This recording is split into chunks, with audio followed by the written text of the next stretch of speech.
Good morning and welcome to Morning Coffee with Brigid. I'm Brigid Burke. Apologies, I kind of jumped on and jumped off because I didn't have my title. I was like, oh, I'm supposed to title this thing. And normally that's the first thing that I do. And hello, Alex. Good morning. It's good to see you this morning. And good morning, Melissa. It's chilly here. And Joanne, good morning. I don't know. I may have to make a second cup of coffee, but of course my Keurig is really, really loud, so I might just try to milk the one that I've got and then just have a second one after the live stream. But it's chilly, it's very frosty out there, but at least it is, for the moment, clear. And we are coming upon a really busy week here. And hello, Suda, good morning. And we're going to, one things I was thinking about is the fact that it's getting, I think I'm finally, when winter solstice comes, I think I'm going to switch the morning coffee to winter hours because the sun is going to be coming up at 7:30, 7:20, 7:30. I don't know. I mean, I could try to do 7:15 if 7:30 feels really late for some people. We can always talk about it. Good morning.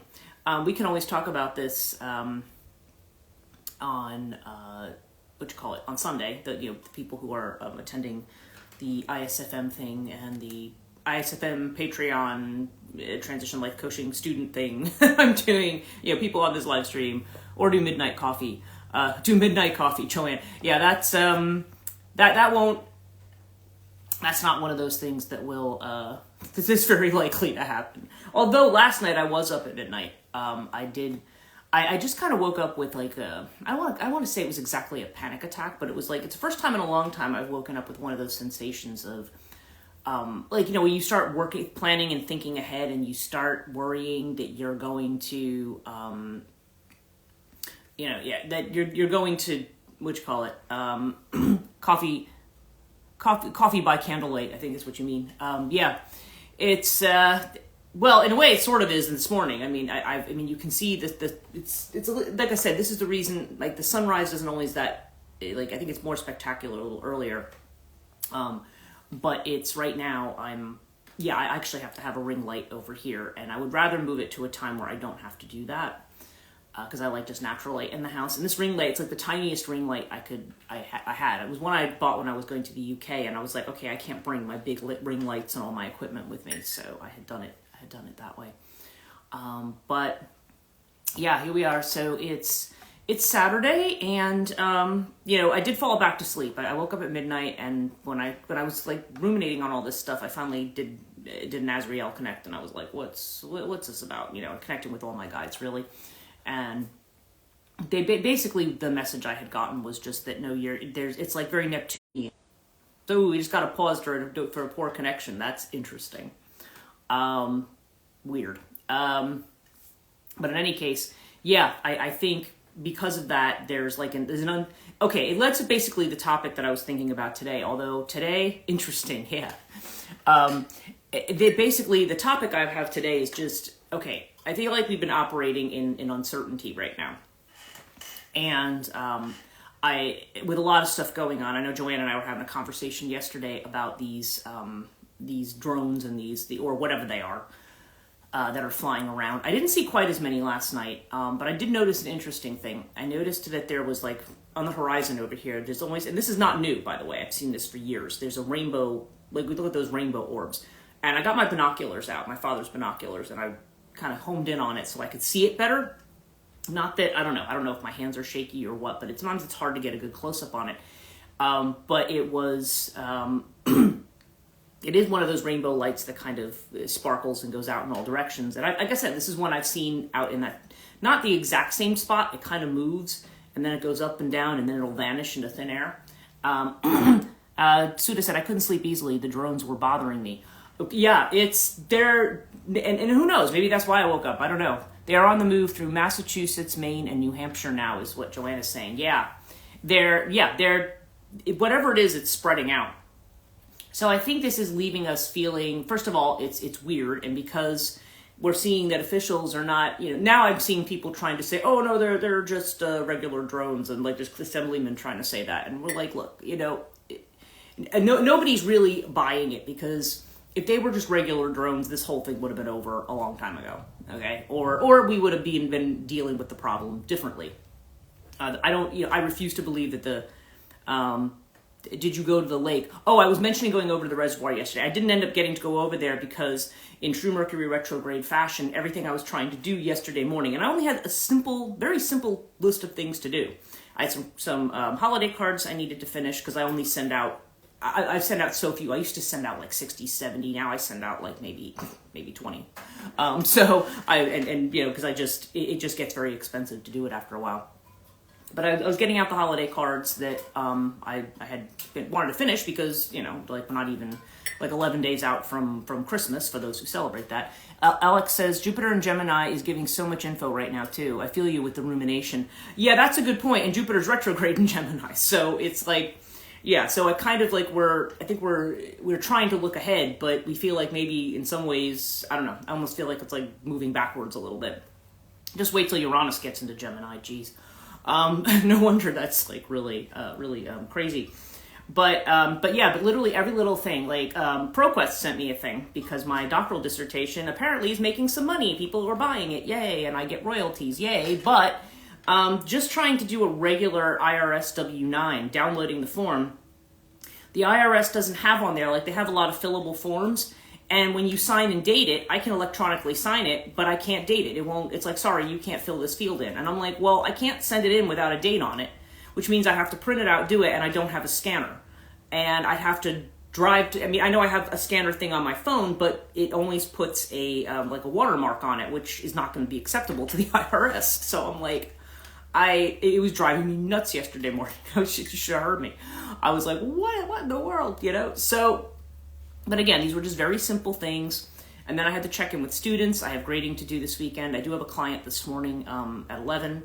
And so I was trying to get housework. I was just trying to finish up. Really, I'm just trying to finish stuff up. I'm not even trying to. I am thinking about classes and what we're going to be doing. And I really want to sit down this weekend also and just start getting. I already know what I'm doing. I just need to get the promotions together.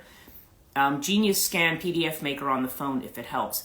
I'll check that one out. I'm not sure if that's the one that I have, because I do have a PDF Maker on my phone, as long as it isn't one of those ones that watermarks. But thank you. I'm going to check that one out and see. It's free. Yeah, this one is too, but it's just like, because it's free, like there's a pretty free version and a paid version, and the free version likes to watermark saying PDF created with, which is really freaking annoying. So, so if that one doesn't do that, then I'm going to check that one out. Thank you for the recommendation there. Because I just need to print everything out and rescan it, which is just annoying. But anyway, that's what I have to submit. And then they gave me a paper form, and then they're like, instead of having like a website I could go to where I could fill out a form and like submit it, no, they're giving me a paper form to fill out, and then I have to scan that and send everything to an email. I would send it to a snail mail address, but they don't have one. So anyway, this was the little stuff that was getting to me yesterday, and and I just kind of felt like after a while, when I was just running into one opposition after another, I'm like, you know what? Take your own advice. Just stop worrying about it for today. You got to do something else. But to Joanne's point, no, I didn't end up making it over the reservoir because I thought I was going to be done with this stuff long before I ended up actually being done with it. And I wanted to get down to the post office, quickly before the end of the day. I kind of wanted to see this stuff go out in today's mail. So, and Alex says, good call. And Lou says, lol, I totally get caught up in this kind of stuff. Oh yeah, well, I think we all do. It's one of those things. Because again, they always say the devil is in the details. It's never the big stuff that gets us. I mean, the big stuff, like somehow we're able to step back, okay, and come up with a plan.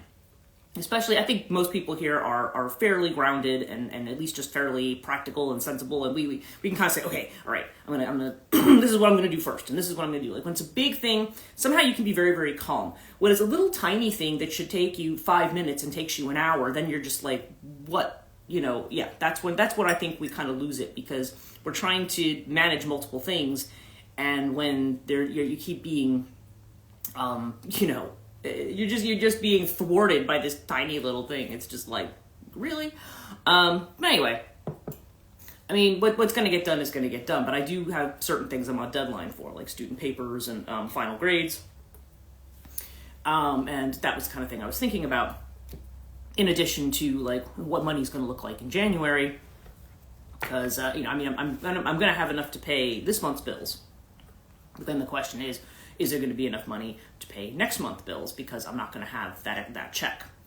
And what is my plan B for that? You know what I mean? But Azrael's telling me not to worry about it, and he keeps, I don't know. Well, anyway, I don't want to get too deeply into my chart, but what I wanted to talk about today was the idea of, okay, because this is something I deal with a lot just by virtue of what I teach at the university level, which is both mythology and religion. And when I define religion to my students, because a lot of times when people say the word religion, we always think about the Bible, or we think about, you know, something scriptural. You know what I mean? Like, that's what we think of as a religion, or one of the major world religions. But it's funny, because even when we say religion in this country, people say, oh, well, I have religion or I don't have religion.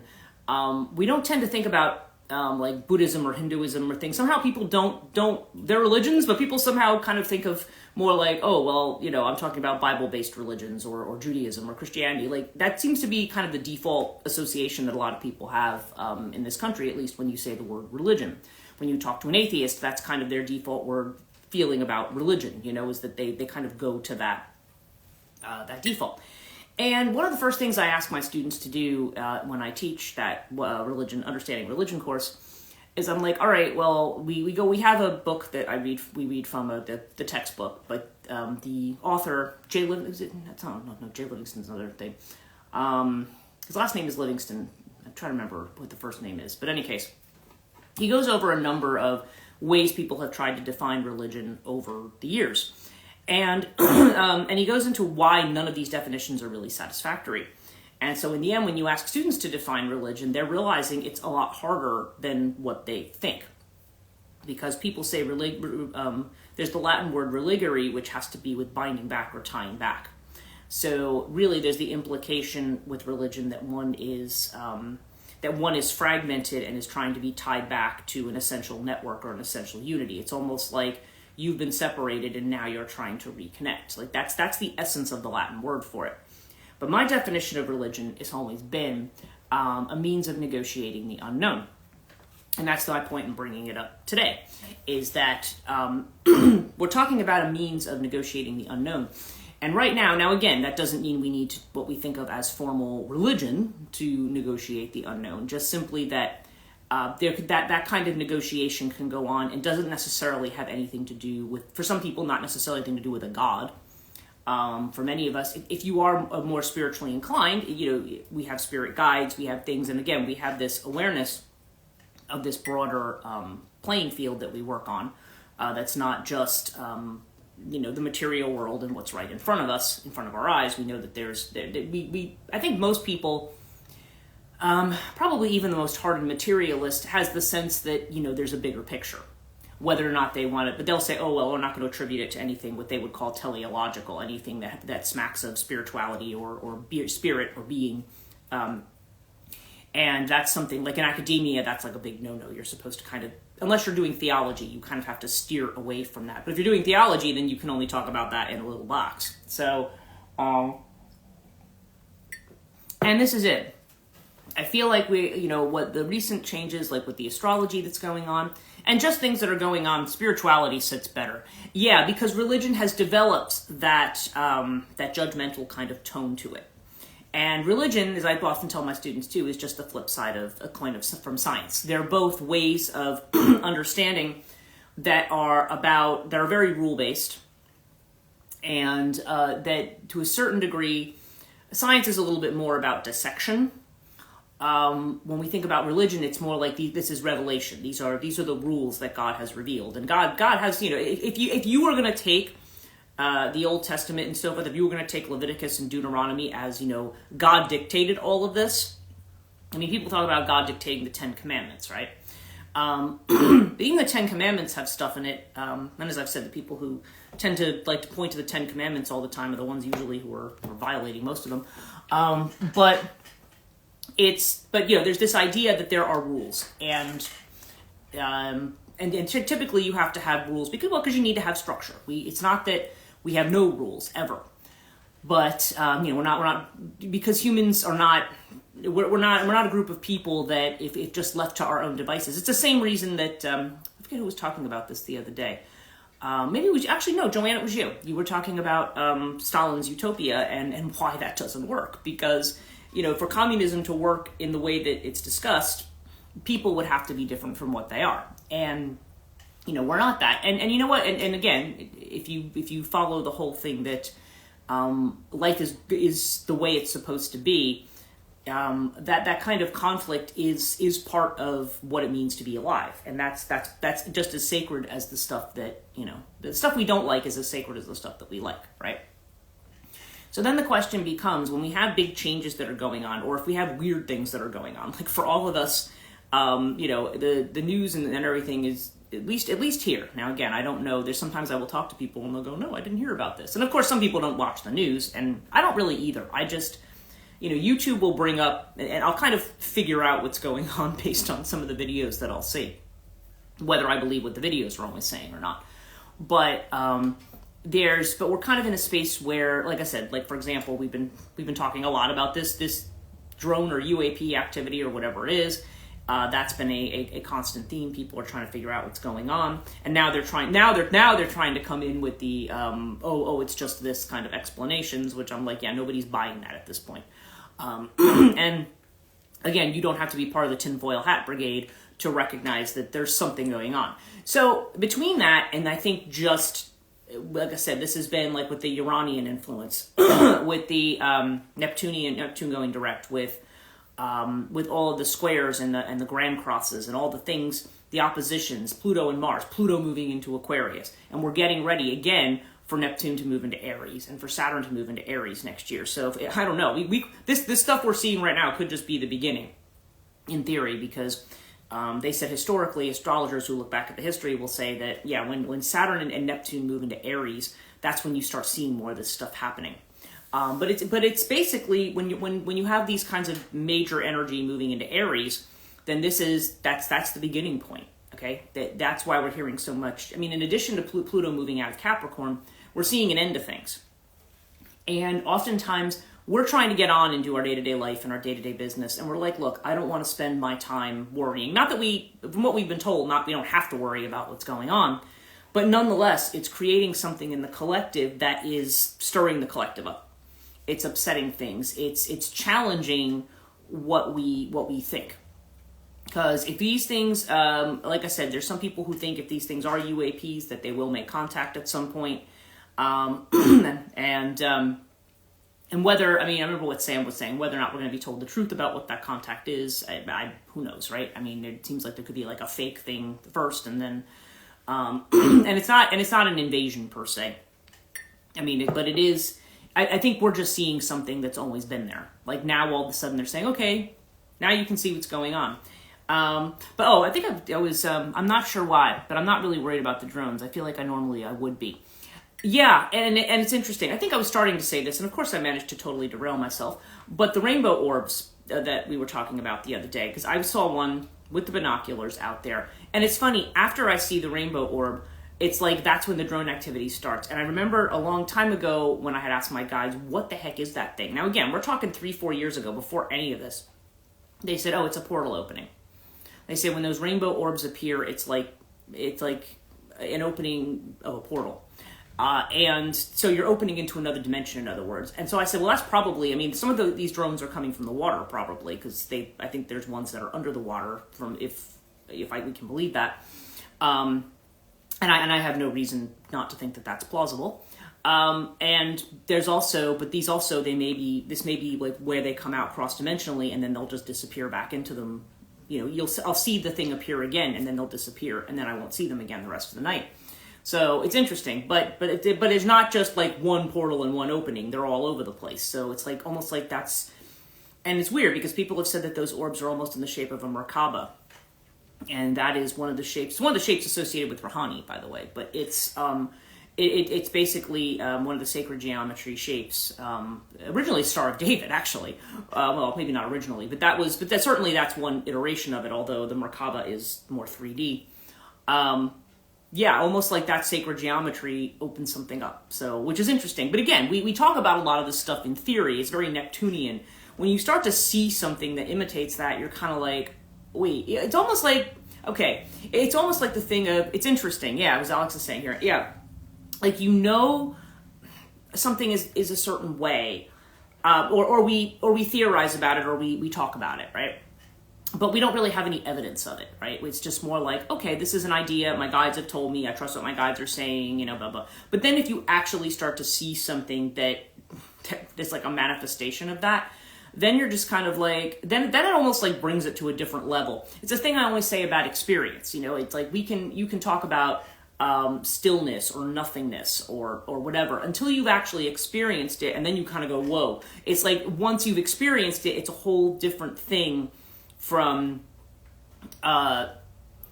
just doing mental exercises about it, theorizing, speculating about what it is or what it might be.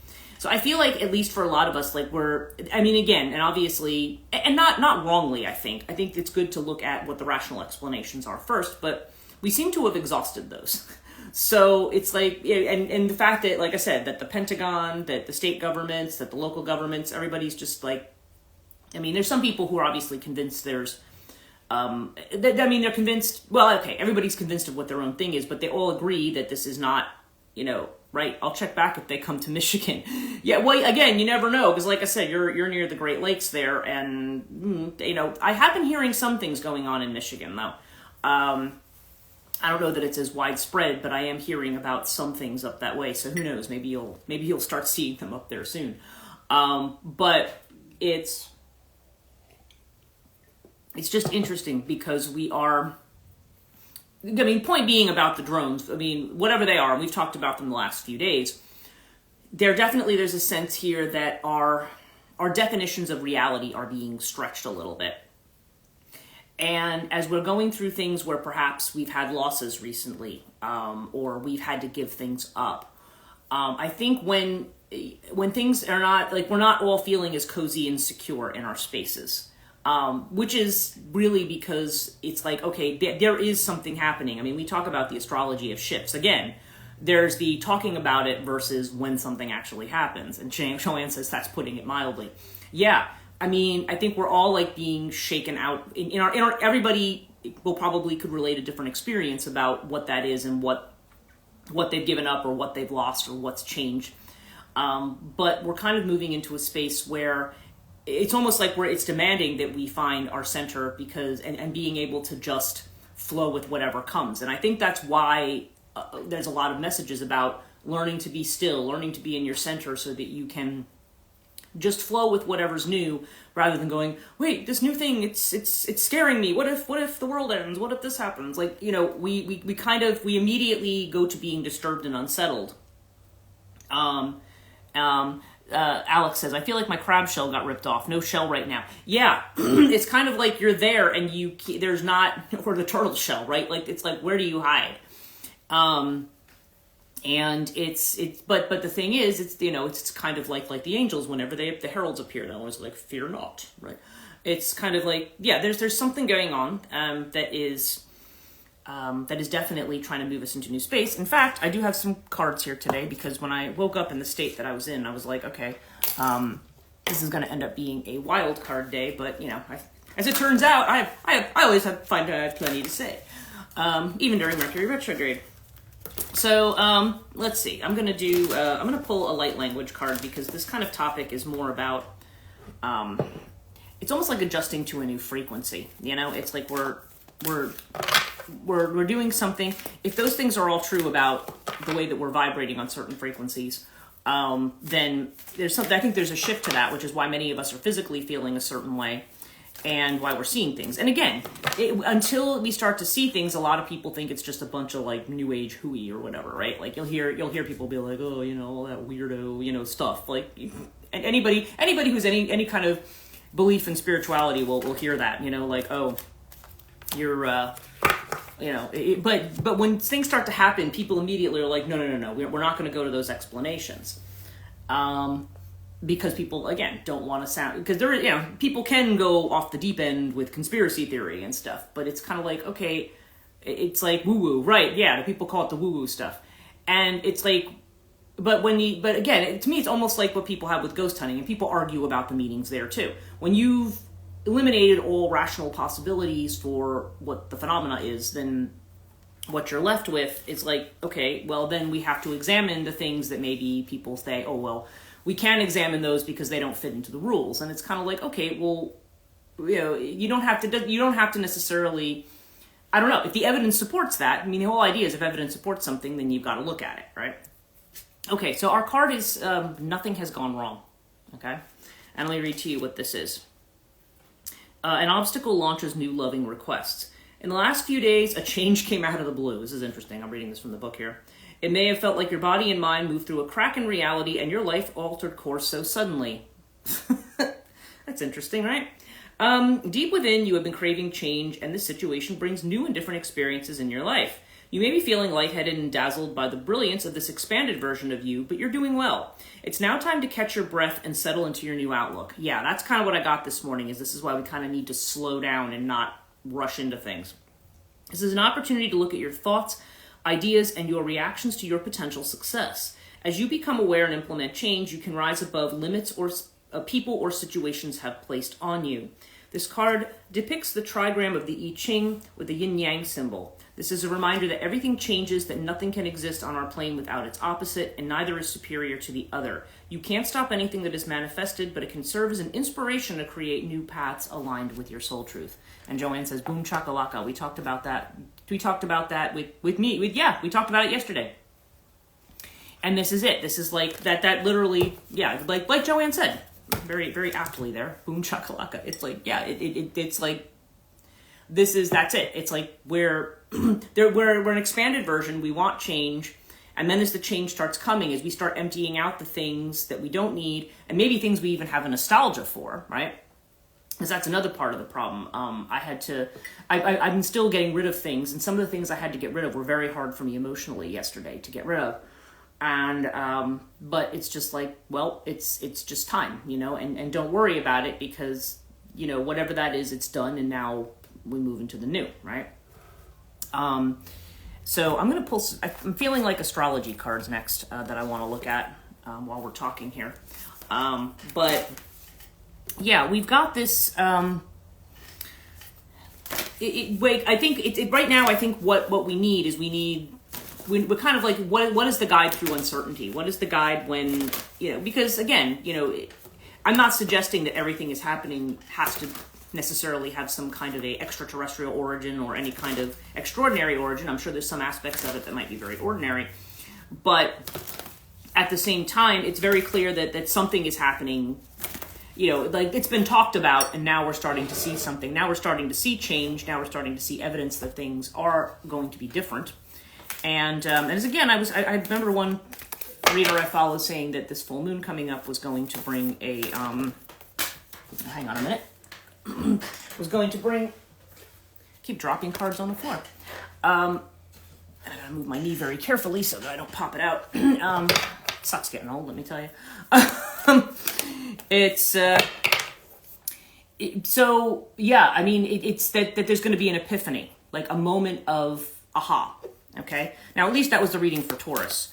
But I don't know. I feel like I'm seeing that reading for more than just Taurus. So I feel like there's just something that's, like a lot of the energies, we've been through so many energies that I think we're at a point where we're feeling like, nothing else, we should be done with this, right? We should all be, energies should be settling down, and we should all be, quote unquote, getting back to normal.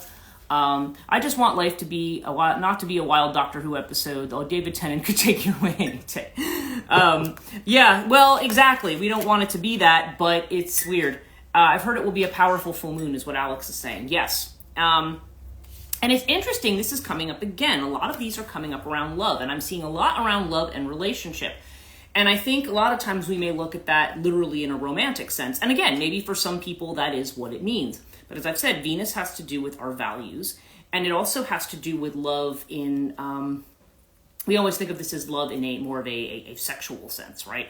But this is more, it can also, I think Venus in this sense, in the astrological sense, can also be talking about intimacy, how we let people close to it, how we let our walls down between people, between us and other people, right? And how we find comfort, because Venus has to do with material luxury as well. But this is interesting because we're in an environment of Jupiter return. So this means an expansion of love and an expansion of luxury, okay? So really, it's almost like the guides are saying, like, why are you guys all running around worried? Like, because it's going to be great. Like, you're going to have, things are going to go so well. Like it's ushering an age where things are going to really be truly prosperous for people. And yeah, and what we're not aware of is the void moon. Okay, yeah, that and the full moon will be loosely connected to Jupiter there. Yeah, well, yes, and I've seen Jupiter in the night sky. I've seen Jupiter, Venus, and I've seen Mars, where they've been located. And right now they said Venus is in a really strong position as the evening star. Oh, by the way, if you've heard the rumors about a mothership in the sky, people are saying, oh, they saw it on the coronagraphs and things. Stephen Brown, I watched his video on it the other day, and he said, no, that's actually Mercury retrograde Mercury passing in front of the sun. And he did the mathematics, and he said, yeah, that's what that is. It's just showing up on the coronagraph where it's at a position, it's on an eye-line site that you can see it. Because it's very close to the sun. So, yeah. So anyway, if you heard the mothership in the sky thing, maybe if there's a mothership in the sky, what people are pointing to is not a mothership in the sky. It's a Mercury. So, thought I'd mention that. But, yeah, we've got this void moon. So the void moon means that nothing will come. In other words, okay, we're spending a lot of time freaking out about, and people are like, oh my God, what's going to happen? The world's going to end. There's going to be an alien, all this thing's going to happen. And they're saying nothing's going to come of this situation. In other words, this is just letting you know something it's kind of like we're becoming more aware of what's already been there. It's not like, it's new for us, but it's not necessarily new, if that makes sense. And yeah, we're getting the card of messages. Okay, third house. This is Mercury again, but this is messages that are coming in. The third house card has to do with, with communication that is coming in. And then actually the outcome is the air element, which is, also communication. So we've got two cards of communication. So I almost feel like it's like the bigger system that we're part of is trying to communicate with us, okay? It's like we're trying to make us more aware of the abundance that's out there about making us revisit those values of love and companionship or relationship or just working together as a harmonious collective rather than a discordant one. Because certainly the collective has been very, very discordant for a long time. And I mean, I think we can say that regardless. I mean, all the times we've been talking about how we've been divided, right? The divisions that we have. So yeah, there's a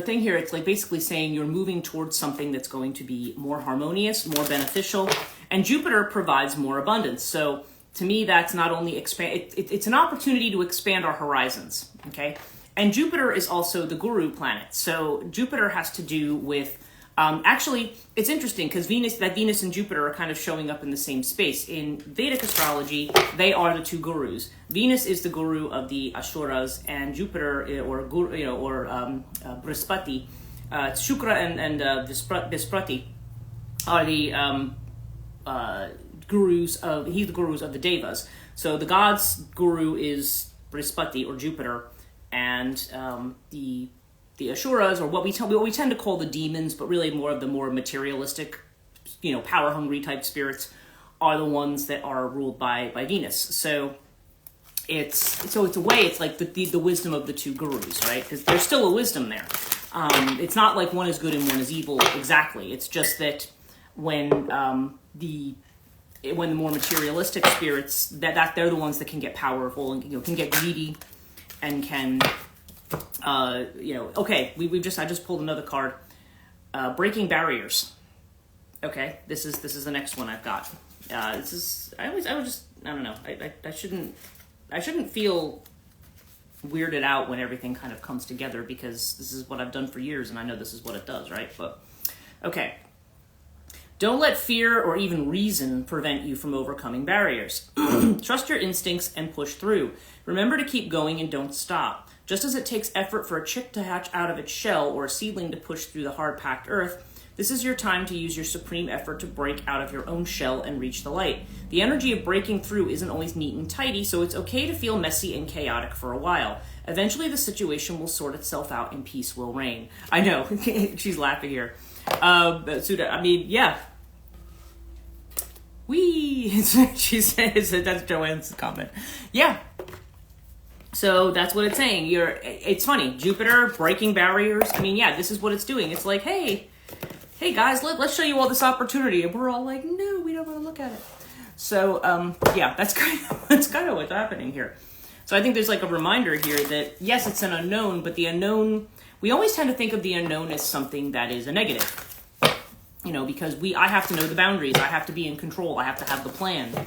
And the only plan you really need is to just be able to go with the flow, you know? Excuse me a moment here. Okay. I'm at a point where I don't need that artificial light. So let's see. Let's do a couple more here. I just want to see what these I Ching cards have to say. Oop. This is the one that wants to come out, not I Ching, Wisdom of the Tao. And relationship harmony. I mean, that's the card that's coming up today. Relationship harmony. All right. And it's water element. Okay. So let's see what the message is with that. Okay. This oracle foretells a lasting relationship. It can assume any form: romantic, business, friends, family, even acquaintances and peers. Meaningful relationships require only that you take the path that your heart directs, but this doesn't mean that your path will be smooth. Okay, and they're talking about a certain story. We'll skip over that. If you are asking about the fate of a specific relationship, encountering this card means that patience is advised. The ancient Chinese believe that relationships must be nurtured over the course of many years and will right themselves in a timely manner. An uplifting friendship is not measured by tangible things. Jealousy is one of the damaging ingredients that prevents friendships from blossoming. The story invoked in an oracle teaches us selflessness. Although this is talking about a Zhao King loved her friend Bai, she unselfishly set aside personal possessiveness to let her attain her heart's desires. It can indicate a reunion with an lost relation, and it may be a sibling, lover, or some connection caused by karma. It also advises that teamwork is needed. You need to learn and accept each other by working together. When you feel the weight of burdens growing from relationship, it is no longer harmonious. If you're facing a troubling relationship, try to communicate more effectively with your partner. Do not keep your true feelings to yourself, even if they are difficult to convey. Express yourself honestly, as dishonesty leads to disaster. Grab your towel and don't panic is what Joanne says. Yeah. So, yeah, again, we had Venus, now we have relationship harmony. This is coming up all over the place. And that's going to mean different things for different ones of us. If it's a new relationship coming up, then I'll be like, okay, well, it'll be interesting to see who that is. But, so let's see. Okay, so now finally we'll do our regular one. Yeah, today was meant to be more of a day of readings. So let's see what we have from our regular deck. But yeah, so it's like we're trying to get outside these confines of thoughts, and yeah, this is so interesting. Oh, and you're gonna love this, Joanne,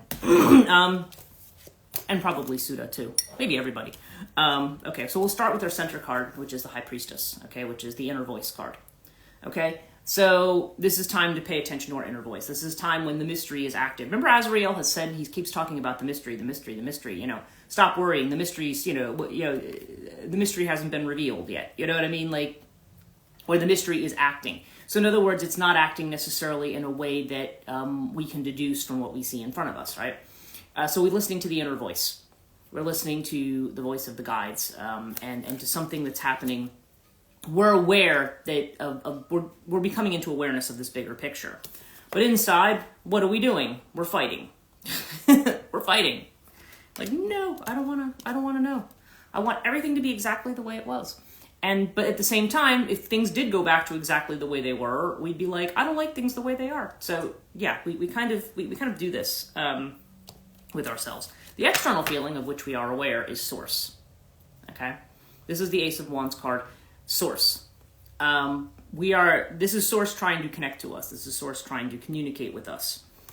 because, however you conceive of source, whether you think of it as a spiritual thing, whether some people think of source, I think in that one Stephen Burns video, he was talking about sources having to do with, the source that we have is the center of the Milky Way and things like that. I mean, people will think about it in different ways. However you think of source, or just the general source of everything, the mysterious source, we're aware of its presence. We're aware of its inspiration. And here's the card. We have Mabel, okay? Those of you who are not familiar, that came out of our intuitive development class, where I think it was Joanne's little guide was a turtle called Mabel. So anyway, we've got slowing down. So we are being slowed down right now. All of us. Yeah, I'm just laughing at that. All of us are frustrated here, and all of us are, because we're just trying to go about our ordinary business, and it just seems like we're being kind of turned around, and we're just like, you stop, It's like, it's like somebody's taking you, like, how you do the thing, and they go, like, you close your eyes and they spin you around. It's like, stop doing that. I just want to see where I'm going. But this is basically just telling us to slow down. And Alex said, I knew it. And there's Maple. Yep. And then we have the silence card. Okay. This is actually the star. This is actually the star. So what's the star? Hope and possibility, right? But also vulnerability. Also, this is what follows the tower. This is that moment where it's like, okay, now you want to be in the stillness. Just what I said, like, you want to be in the still place so that you can hear your inner voice, because this is, okay, if I look at this as the 3 in a row here, because this is, I've done almost like a little equal armed cross. The shut up and deal with it card. Well, I think actually, no, but actually, I don't know that it's saying deal with it. I think it's just saying you want to be in silence. You know what I mean? Slow down, inner voice, and silence. These are our 3 things. Like, there's a healing that's going on. Yes, and star does have to do with healing as well. But it's almost like if I remember from the book, the first line of this is, there's nowhere to go and nothing to do but be in the silence of who you are. And remember, we did a whole morning coffee on the idea of silence and of like silent retreats and remaining silent and things like that.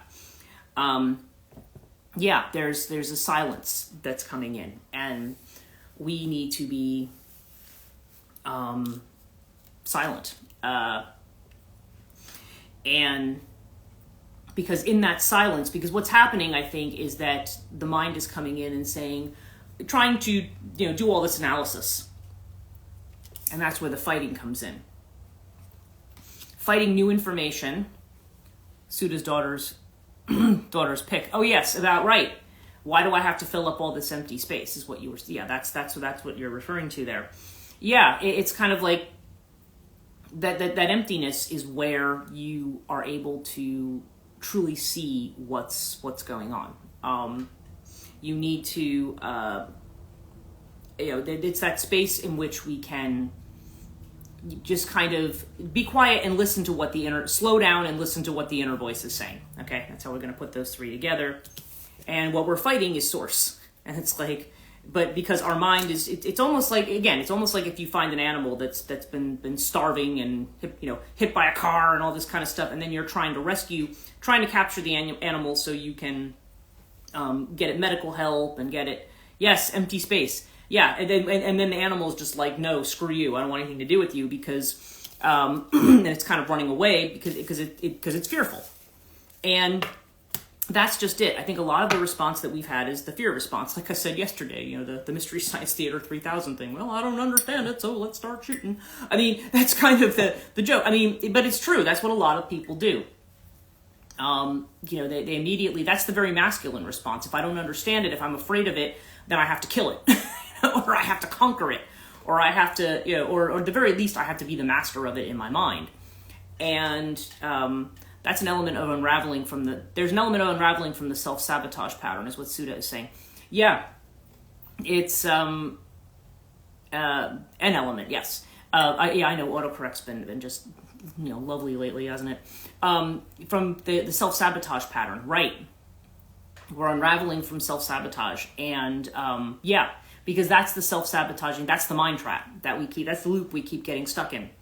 and it's trying to say to us, hey, it's kind of doing it it's doing it slowly. It's kind of like, hey, just be aware that there's something else. And then people are like, no, there can't be something else. Can't be this. Can't be that. If it's something else, it's got to be bad. This is kind of the way we tend to operate.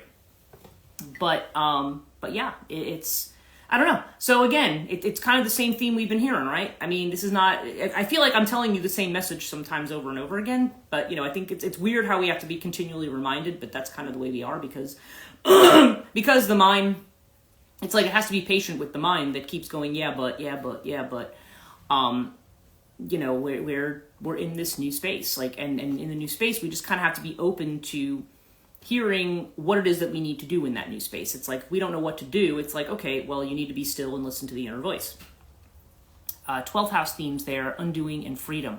Right, because the 12th house, and that's the thing about the 12th house, it's on the edge. Is it gonna drive you insane, or is the 12th house gonna bring you to liberation, right? It's that energy, it's that Piscean energy, and I think there's the fear of the former over the latter, that, we're actually going to be going crazy or whatever, but we're not. But it's saying, no, you're not. It's fine.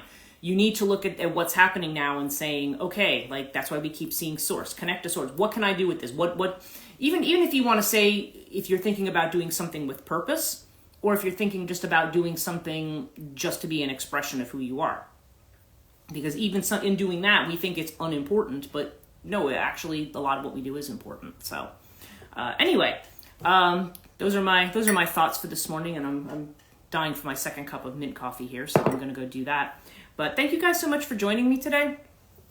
It's funny, I have to put a filter on in the morning to just kind of get some more light, and now by this time it looks very unnatural. I'm like, well, it looks sort of natural, sort of unnatural at this point, but anyway, I'll stop staring at myself. You are welcome, and I'll see you guys tomorrow morning, and I'll see many of you guys tomorrow afternoon as well, which will be great. It'll be nice to have everybody kind of in the same virtual space anyway, being able to see each other, and being able to not just have me sit here and pontificate, other people can talk too. I mean, well, you guys do talk on here, but yeah, more directly. So, everybody have a great Saturday. Hope your weekend goes well, and we'll see you tomorrow morning. Take care.